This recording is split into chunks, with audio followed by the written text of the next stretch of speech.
तो डॉक्टर साहब, अगर आपको हमारी बात सुनाई दे रही है तो आप अपने सवाल करें। आपका स्वागत है। शायद उनका वो ठीक से तो जुड़ उस नहीं पे पा क्या रहे। प्रश्न पूछा जाए? काफी अच्छा, का आप जवाब दिया है आपके प्रश्नों का। वो इतना गहन और गूढ़ विषय है कि उस पर क्या प्रश्न पूछा जाए। ये फिर बात भी तो यही है। आराम से प्रश्न पूछता हूँ। जी। मंजू जी, बताइए सबसे पहले ये कि भगवत गीता का मतलब क्या है? श्रीमद् भगवत गीता का क्या अर्थ है?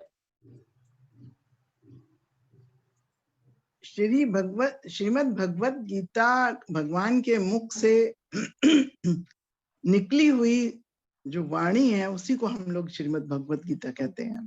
बहुत सुंदर। बाकी तो मैंने पहले ही कह दिया कि मैं अल्प बुद्धि, बहुत गूढ़ ग्रंथ है, वो शास्त्र है। सही कहा। भगवान के मुख से निकले हुए गीत हैं, स्वयं भगवान के मुख से निकली हुए हाँ, गीत हैं, जो कि विश्व में जी जी, केवल एक ऐसे उदाहरण हाँ है कि युद्ध के बीच में इतनी जी, भयानक वो मैं पहले परिस्थिति ही के बता चुकी हूँ कि ये बाकी बीच लाया शास्त्र जा हैं, सकता ये एकमात्र ग्रंथ है जो, क्योंकि ये ईश्वर के मुख से निकला हुआ है, इसलिए ये एकमात्र ग्रंथ है, इसको कहते हैं। है का, इसीलिए इसको श्रीमद् भगवत गीता कहा गया। जी, दूसरा प्रश्न है कि भक्ति की बात उठी या भक्ति योग की, तो सबसे पहले तो ये है कि गीता में योग का क्या अर्थ बताया है? वास्तव में योग का ही अर्थ क्या है? और भक्ति ज्ञान और वो तो बाद में आएगा। योग का क्या अर्थ है? योग ईश्वर से मानसिक रूप से जुड़ना,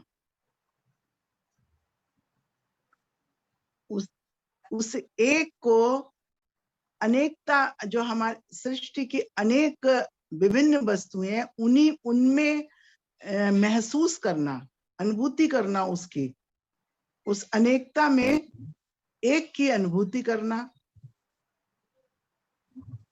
और बस वही योग है। किसी तरह से भी जहाँ तक मेरा सोचना है डॉक्टर साहब, काम, क्रोध, लोभ, मोह इत्यादि जो ये तन्मात्राएं, पांच तन्मात्राएं वगैरह जो सब हैं, इनको इनको त्याग कर, इनका इनका कंट्रोल मूल करके जो तत्व है। जब तक प्रकाश जी, जब हम तभी जुड़ सकते हैं ईश्वर से। जुड़ने के लिए जब आप अनेकता में, अगर अनेकता में उस एक को देखने के प्रयत्न करेंगे ना, तो पहले तो आपको ये जो पर्दे पड़े हैं हमारे आंखों के सामने, काम, क्रोध, लोभ, मोह के, इनको जब तक हटाएंगे नहीं तब तक आप देख ही नहीं सकते उसको। जो तब आपने तक आपको बताया वो देह तो दिखेगी, तब तक सांसारिक आपको बातें शरीर हैं। दिखेगा, और शरीर में आपको ये वो लगेगा ये तो। सांसारिक बातें है। जो आपने बताया वो तो सांसारिक परिभाषा है। वास्तव में तो गीता में ये कहा है, योग है कर्मसु कौशलम। यानी आप कर्म किसी भी जगह पे, कहीं भी नौकरी कर रहे हो, कहीं भी यूं चोरी भी कर रहे हो, तो जो कर्म आप कुशलता से करते हैं वही योग है। जो अक्सर हम लोग कहते हैं ना कि भाई मनोयोग से काम करो, साधारण भाषा में कहते हैं मनोयोग। मतलब ये है कि जब आप सारी अपनी चित्तवृत्ति वृत्तियां तब तक समेट करके और क्या कहते हैं उनको एक साथ करके जब आप कार्य करते हैं, तब उसको हम योग कहते हैं। योग है कर्म देखिए, कौशलम। कर्म कर्म योग, कौशल से करिए, वही कर्म योग है। योग, ध्यान योग, भक्ति योग, सब ईश्वर से ही जोड़ने का साधन है। योग जहां लगा हुआ है, योग के मतलब है ईश्वर से जोड़ना। तो जब आप कर्म योग कर रहे हैं, कर्म कर रहे हैं तो नहीं है, काम तो आप कुछ भी कर रहे हैं, लेकिन जब आप कर्म योग, जो जो श्रीमद् भगवत गीता में लिखा है कर्म योग, उस परिभाषा में कर्म योग कर रहे हैं, तो आप ईश्वर से जुड़ के ही कर रहे हैं। आप समाज, क्योंकि ईश्वर समाज में है, तो आप समाज के हित को ध्यान में रख के जब कर रहे हैं, उस जब आप समाज के हित को ध्यान में रखते हैं उस कर्म, तो आप कर्म में आपका ध्यान अपने आप ही अच्छे से जुड़ जाता है कि मैं इनके लिए कर रहा हूँ, ये कर्म बहुत अच्छे से होना चाहिए। वो तो जो अष्टांग योग के जो वर्णन है, ध्यान धारणा योग, उसका एक अंतिम भाग है ईश्वर प्राण निधान। आप उसको ईश्वर के समर्पण करके नहीं करेंगे, वो योग नहीं माना जाएगा। बस यही है। वो आपने तो बहुत सही जवाब दिया। तीनों आपके कोई भी योग है, मैंने कहा ना, कर्म योग चाहे ज्ञान योग चाहे ध्यान योग, ज्ञान योग में भी अगर आप खाली पढ़ लेंगे तो वो आपकी इंफॉर्मेशन माना जाएगा, वो ज्ञान नहीं माना जाएगा। जब तक आप उस ज्ञान को अपने ऊपर लागू नहीं करेंगे, उसकी अनुभूति नहीं करेंगे, उसको अनुभव नहीं करेंगे। मीठा आपने सुना कि रसगुल्ला मीठा होता है, लेकिन जब तक आप उसे खाएंगे नहीं तब तक कैसे उसको अनुभव करेंगे? तो वो ज्ञान योग है। भक्ति कैसे होगी? बिना ज्ञान के भक्ति कैसे होगी? ये तीनों सब मिले हुए हैं। ये कहते अलग अलग है, ज्ञान योग ध्यान योग, रास्ते अलग अलग है, लेकिन सब एक ही जगह जाते हैं और एक ही आपस में ये एक ही सब चीज है। तीनों मिले हुए हैं। क्योंकि भक्ति जब तक ज्ञान नहीं होगा तो आप भक्ति नहीं कर सकते अच्छे से। जब जानेंगे ही नहीं जिसको, तो आप आंख मूंद के उसकी भक्ति कर रहे हैं, उससे आपकी भक्ति आएगी नहीं। और अगर खाली ज्ञान योग है तो आपके अंदर अहंकार आ जाएगा कि मुझे तो बड़ा ज्ञान है, तो आपकी भक्ति नहीं हो सकती है। और ध्यान योग भी तभी होगा जब आपको ज्ञान योग आएगा और भक्ति योग होगा। तो ये सब आपस में ही गुथे हुए हैं, इनको हम अलग अलग कहते हैं लेकिन ये आपस में ही सब वो सब योग के ही पार्ट हैं। वो तो है ही, तीन तरह के योग, इसलिए तो इनको कहा श्री कृष्ण ने कि योग इस तरह, तीन तरह के होते हैं। पर ज्ञान से भक्ति से कर्म, इसमें श्री कृष्ण तीनों अगर ने एक साथ नहीं होते हैं तो वो योग नहीं होगा। ये इसलिए उन्होंने कहा कि जो जिसकी क्षमता है जितनी भी, वो अपनी उस क्षमता के हिसाब से वो रास्ता पहले पकड़ सकता है। अगर वो उसको और कुछ नहीं आता तो वो भक्ति योग कर ले, उसे कुछ नहीं, ज्ञान भी नहीं है, उसका ध्यान भी नहीं लग रहा है, तो कर्म भी नहीं कुछ कर, उसे कर्म का ज्ञान होना चाहिए, कर्म भी नहीं कर पा रहा, अगर उसे कुछ आएगा ही नहीं, इसका तो मतलब ये है भक्ति कि योग कर ले। ईश्वर का मतलब भक्ति योग समझेगा ही नहीं, तो भक्ति कैसे कर लेगा? नहीं, भक्ति क्यों नहीं कर, भक्ति, अरे पहले आप राम ईश्वर नाम का का मतलब एक जाप समझेगा नहीं, करिए, भक्ति कैसे करेगा? अपने आप से धीमे धीमे भक्ति आने लगती। अभ्यास योगेन ततो मामिच्छाप्तुम धनंजय, ये कृष्ण जी ने कहा है अर्जुन से कि अभ्यास करो। उसने कहा मेरा अति चित्तम समाधातुम न शक्नोष में स्थितम, श्री कृष्ण ने कहा अभ्यास योगेन ततो मामिच्छाप्तुम धनंजय। जब अर्जुन ने कहा मेरा मन भी नहीं लगता उसमें, तो भक्ति कैसे करूं, मेरा मन ही नहीं लगता, तो श्री कृष्ण ने कहा अभ्यास करो। डॉक्टर साहब आप अपने मोबाइल को सामने फिक्स कर दीजिए, आपका मोबाइल बहुत हिल रहा है। जी, अपने लेकिन मोबाइल इसमें सब में मोबाइल सबसे को बड़ा सामने फिक्स कर कर्मयोग है। दीजिए, मोबाइल हिल रहा है आपका जो बहुत ज्यादा। कर्मयोग ठीक को है। सबसे बड़ा माना है, और वो भी तीसरा वो प्रश्न कर्मयोग। बताइए कि जी, पूजा और भक्ति में क्या अंतर है? पूजा आपने तो कहा सिर्फ भक्ति एक योग में कहा पूजा बाहरी, और भजन, तो पूजा और भक्ति में क्या अंतर है? पूजा एक बाहरी आडंबर को भी हम पूजा कह सकते हैं। आडंबर मीन्स की पूजा विधि, जो हमारी विधि होती है हम उसको पूजा कहते हैं। हम माला जप रहे हैं, या हम आरती कर रहे हैं, या हम फूल चढ़ा रहे हैं, उसको हम पूजा कहेंगे। लेकिन भक्ति जो होती है वो मन से होती है। पूजा एक आप किसी खास जगह ही विशेष जगह पे करेंगे। तो क्या पूजा मन से न करें? मंदिर में कर सकते हैं, मानसिक पूजा होती है वो, मानसिक पूजा होती है, लेकिन तब भी पूजा ही आती है। मानसिक पूजा में भी आप फूल चढ़ाते हैं, जल चढ़ाते हैं। नहीं, मानसिक पूजा भी डॉक्टर साहब मन में वो भी, उसका भी एक क्रिया होती है। मानसिक पूजा करते हैं तभी भी हम जिस भगवान की भी कर रहे हैं हम उसकी सारी वो बातें पूरी करते हैं। शंकर जी की कर रहे हैं तो जल चढ़ाएंगे, आप शंकर वो देख लीजिए, मानसिक पूजा का श्लोक जो है वो देख लीजिए, उसमें सब वही लिखा है कि अब मैं जल चढ़ा रहा हूँ, अब मैं ये कर रहा हूँ, अब मैं फल चढ़ा रहा हूँ। लेकिन जो भक्ति होती है वो तो आदमी लेटे लेटे भी कर सकता है, कहीं भी भक्ति कर सकता है, नाचते हुए भी कर सकता है भक्ति। पूजा भी कहीं भी कर सकते हैं। तो क्या ये मुस्लिम लोग जो है ना, जो 5 बार नमाज पढ़ते हैं, वो पूजा नहीं है? ये वो तो उनकी, देखिए किस उनकी भक्ति या पूजा, ये उनकी पूजा है, वास्तव में तो उनकी पूजा है। और अब भक्ति कितनी है ये तो हम लोग नहीं जानते, मुस्लिम के धर्म के बारे में तो हमको नहीं पता, इसलिए हम उनके बारे में कुछ नहीं बोल सकते। ये हमारे विषय से भी अलग जा रहा है। वो एक अलग विषय है। एक्टिव पार्ट है।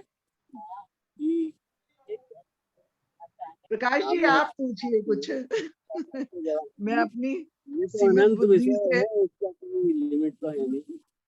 नहीं, जहाँ तक डॉक्टर साहब का ये कैमरा जो है वो कार में बैठे हैं तो वो उनका, हाँ, वो ठीक से उनका हम लोग असल में कार में ही बात, बैठे हैं, अयोध्या से लौट के आ रहे हैं।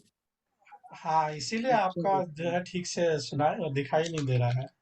तो इसके अलावा जो आपने बात आज बताई है, ये सब सारा जो गीता सार इसलिए भगवान ने अर्जुन को बताया, ये सब कुरुक्षेत्र के युद्ध क्षेत्र में बताया गया है। तो उसमें उसके अलावा कई सारी चीजें हैं, जैसे उन्होंने विराट अपना रूप दिखाया, अपना उन्होंने परम जो ज्ञान है वो उसको बताया कि परम ज्ञान क्या होता है, भगवत ज्ञान क्या होता है। और इस तरह से बाकी योगों की तो बात हमने करी दी है, दिव्य ज्ञान क्या होता है। इस तरह की बातें जब उन्होंने बताई हैं तो उनका क्या मकसद था अर्जुन को ये सब बातें बताने का, क्योंकि वो तो उनके खास सखा थे,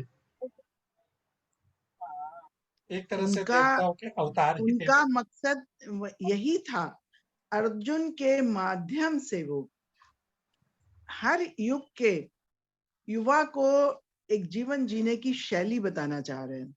वो ये बताना चाह रहे हैं कि हर विषम परिस्थिति में इंसान को कैसे उसका जम के एक सामना करना चाहिए, किस तरह से उसका कर्म क्या है।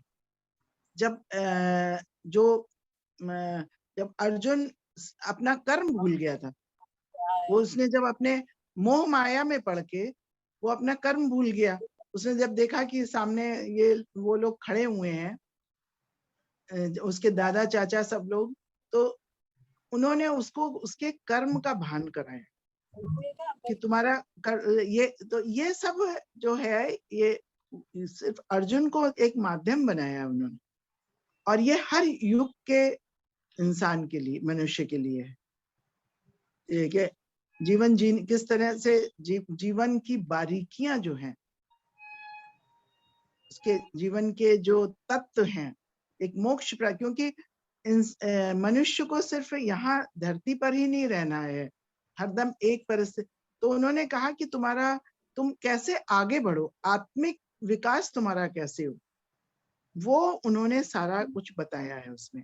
तो धर्म किस तरह से तुम ये समझो कि ये मेरा धर्म है, क्या मेरा क्या धर्म है। कहा कि तुम्हारा जो स्वधर्म है, जिसके लिए तुम आए हो, जिसके इंसान हो तो इंसानियत तुम्हारा धर्म है। तुम अगर क्षत्रिय हो तो तुम्हारा धर्म जो है अन्याय के विरुद्ध आवाज उठाना, शस्त्र उठाना है। कौन सा धर्म अच्छा है, कौन सा बुरा है, जब आपके सामने अर्जुन को उन्होंने बीच में लाके जब खड़ा किया तो अर्जुन ने एक इधर उधर देखा, तो फिर उन्होंने जानबूझ के खड़ा किया कि ताकि, और उन्होंने टाइम दिया, उसको समय दिया कि वो देख ले। मतलब उन्होंने कहा कि जब परिस्थिति कोई ऐसी पड़ती है तो पहले उसका आकलन करो। आप ये नहीं कि आप एकदम जोश में आके काम करने लगे, आप उसका आकलन करिए कि कौन हमारा दुश्मन भी सामने है तो वो कितना मजबूत है। तो इस तरह की जो सारी व्यवहारिक बातें हैं ना, जीवन मतलब एक सफल जीवन जीने के लिए जितनी भी बातें हो सकती हैं, जितनी भी, मतलब इससे ज्यादा कोई, जो अर्जुन था वो इतना जिज्ञासु उनका और इतना इंटेलिजेंट शिष्य सखा था, और एक गुरु तो ईश्वर ही थे साक्षात। तो उन दोनों की जो बातें हैं उससे परे कोई भी प्रश्न नहीं हो सकता, कोई भी परे इससे उत्तर नहीं हो सकता। बहुत सुंदर बात है आपने बताई। जब जो क्रिटिसाइज करते हैं गीता को, वो ये कहते हैं कि बेचारा अर्जुन तो अच्छा खासा क्या कहते हैं मना कर रहा था कि लड़ो बड़ो नहीं, उनको श्री कृष्ण जी ने उनको जबरदस्ती ठेल दिया और युद्ध में जो है झोंक दिया। नहीं तो उन्होंने उनका कर्म बताया। जहां तक आप मेरी उससे जहां तक मेरा लड़ाई, सोचना है मंजू जी, कायरता से ये एक भागना, अपने कर्तव्य से भागना, ये वीरता नहीं है, ये त्याग नहीं है, ये एक कायरता है। हाँ, और वही कायरता असली जो भीरुता एक, तो वही है, अपने कर्तव्य से भागना ही तो असली कायरता भीरुता है। सही कहा, सही कहा। जहां तक और ये मेरा आगे के लिए, जैसे श्री कृष्ण ने कहा कि हमारे जो बुद्धिमान पुरुष होते हैं या जो देश के माने जाने पुरुष जो जो व्यक्तित्व होते हैं, उनके उदाहरण को आगे आने वाली पीढ़ी भी फॉलो करती है, उसका अनुसरण करती है। अगर ये गलत उदाहरण दिया तो आगे आने वाली पीढ़ी तुम्हारा ही उदाहरण वो अपनाएगी कि अर्जुन भी तो भाग गए थे। बिल्कुल तो वो यही यही बात थी कि भगवान कृष्ण जानते थे कि कलयुग आने वाला है, कलयुग में लोग ज्ञान, कर्म, धर्म इन सब बातों में विश्वास नहीं करेंगे और उनमें ये भक्ति ये सब चीजें बनी रहें, और इसके लिए वेद व्यास जी के माध्यम से उन्होंने ये बातें कृष्ण को कही, और उन्हीं की वजह से आज हम वो तो मेन श्री कृष्ण जी का कर्तव्य था ही कि वो जिसके लिए आए हैं वो तो होना ही चाहिए। और विनाशाय च दुष्कृताम्, ये तो होना ही चाहिए, तो इसीलिए इस तो सारी तो कुछ न केवल किया गया। योगों की उन्होंने बात की, उन्होंने मेन काम तो प्रकृति वही पुरुष है। तथा चेतना की भी उन्होंने बात की, और उन्होंने संपूर्ण ज्ञान का कुरुक्षेत्र के मैदान में जो है भगवान श्री कृष्ण ने अर्जुन को ये बातें बताई, और पुरुषोत्तम योग की उन्होंने बात की कि पुरुषोत्तम योग क्या होता है, देवी तथा आसुरी स्वभाव क्या होता है, ये भी उन्होंने उसको बताई, और संन्यास की क्या सिद्धि होती है, तो अंत में उन्होंने समझाया उनको। तो इस तरह से बिल्कुल बिल्कुल। बहुत बड़ा विषय है, और संक्षेप संक्षेप में इसको कहना तो वाकई मूर्खता होगी मेरे ख्याल से, सागर क्योंकि को सागर को मुट्ठी में नहीं बांध सकते नहीं हैं। समा सकते, ये बिल्कुल सही बात है। तो किरण जी, आपने बिल्कुल आज बिल्कुल भगवत बहुत ही गीता तो एक ऐसा अनंत सागर है ज्ञान का अनंत सागर है। कि जिसको बिल्कुल जितनी बार हम पढ़ते हैं उतनी बार हमको नया लगता है। बिल्कुल बिल्कुल। तो बहुत ही सुंदर शब्दों में आपने आज अ, विषय पर बातचीत की, और बहुत बहुत धन्यवाद आपका। आपने अपना अमूल्य समय दिया, और आज के युग में गीता का महत्व समझाया। तो बहुत बहुत धन्यवाद आपका हमारे साथ धारने के लिए, बहुत धन्यवाद और आपका प्रकाश जी। इसी के अगर साथ मेरे प्रश्नों से एक बालू के कण भर भी संतुष्टि हुई हो तो मैं अपने को धन्य मानूंगी। वैसे तो मैं बहुत, गीता पे तो मैं बोल ही नहीं सकती, बिल्कुल हिम्मत ही नहीं कर सकती। ये तो हमारे भी सोच से, हमारे भी ज्ञान से परे है। हम तो बहुत ही छोटा महसूस करते हैं अगर हम गीता के बारे में बात करते हैं तो। जी जी जी तो फिर बिल्कुल। भी वही हम लोगों ने मैंने बोल दिया कि मैं श्रीमद् भगवत गीता पर बोलूंगी, लेकिन फिर मैंने बदला नहीं विषय, इसलिए कि मैंने कहा इस बहाने से मुझे एक तो कुछ बताने का अवसर मिलेगा, शायद जिसको और भी जो दर्शक होंगे जो बाद में देखेंगे उनको जिनको नहीं पता है कुछ, थोड़ा बहुत बिल्कुल उनको उसका वो मिल जाएगा, बिल्कुल सूत्र मिल बहुत जाएगा। दूसरी चीज, मैं फिर थोड़ा सा और इसके विषय में पढ़ूंगी, मुझे जी। और पढ़ने का मौका मिलेगा एक। ये बात तो बिल्कुल सही आपने कही, बहुत ही विस्तार है इसका। इसकी व्याख्या करना बहुत मुश्किल काम है। बड़े बड़े जो ज्ञानी लोग हैं, ऋषि मुनि लोग हैं, वही इसकी व्याख्या कर सकते हैं, और हमारे जी बस की तो बात बिल्कुल भी नहीं है। तो मैं तो आपके हिम्मत की दाद देता हूँ कि आपने ऐसा विषय चुना कि इस पर भी हम वार्ता कर सकते हैं। मैं अपने आप को भी बड़ा भाग्यशाली समझता हूँ कि मुझे इस विषय पर आपसे बातचीत करने का मौका मिला। और बाकी सारी प्रभु इच्छा है, कृष्ण भगवान की इच्छा थी, तो उन्होंने हमें आज बस इस वही मंच है। पर खड़ा किया। जी बहुत बहुत धन्यवाद मंजू सक्सेना जी, जी आपको हमारे साथ बने रहने के लिए। और इसी के साथ इस वार्ता को यहीं समाप्त करते हैं। धन्यवाद आपका। नमस्कार।